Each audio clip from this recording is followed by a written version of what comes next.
udělal zahrádku, jo? Jo, no. Tady rostliny, nebo jsi sem přesadil? To jsem tam přesadil. Se dívám, že to tam drží. Víš, jak jsem to vymyslela dobře? Házej to tam. Tak jo.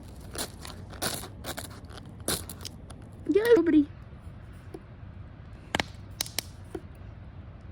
Vidíš, my chceme takovýhle. Vidím, že chceme takovýhle. Není tam můj obličej? Ne, je tam jenom hořejšek tvýho ukazováčku.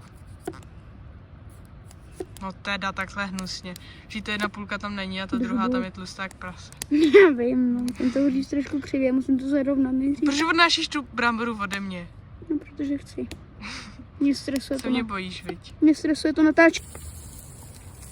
Hej, tak je. Všichni. Všichni, co to uvidí, budou závidět týhle ňamce, kámo. Tam je to prostě všechno samý dobrý věci. Čili, cibule. Co dál? Pepsu. Jo.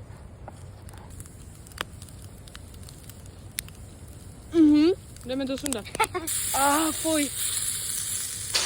Ale se začínají dělat. To chill, to je hnus. Hej, já teď zkusím udělat svůj recept. Můžu? Profi kucharík krájí hranolky.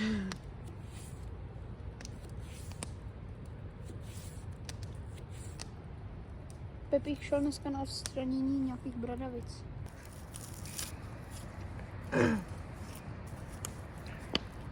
Dobrý. Nepálí.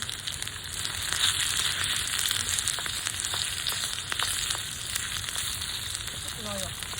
Dobrý.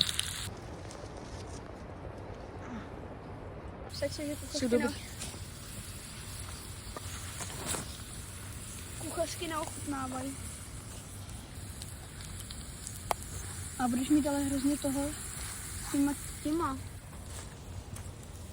Ne, Teď na tohle stojí. ne. Jo. Je. To je hotová, ta jedna je moje, ta tvoje.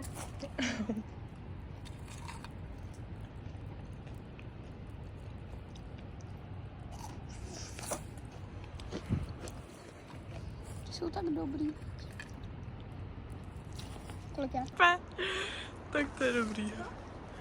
Jak se klepeš?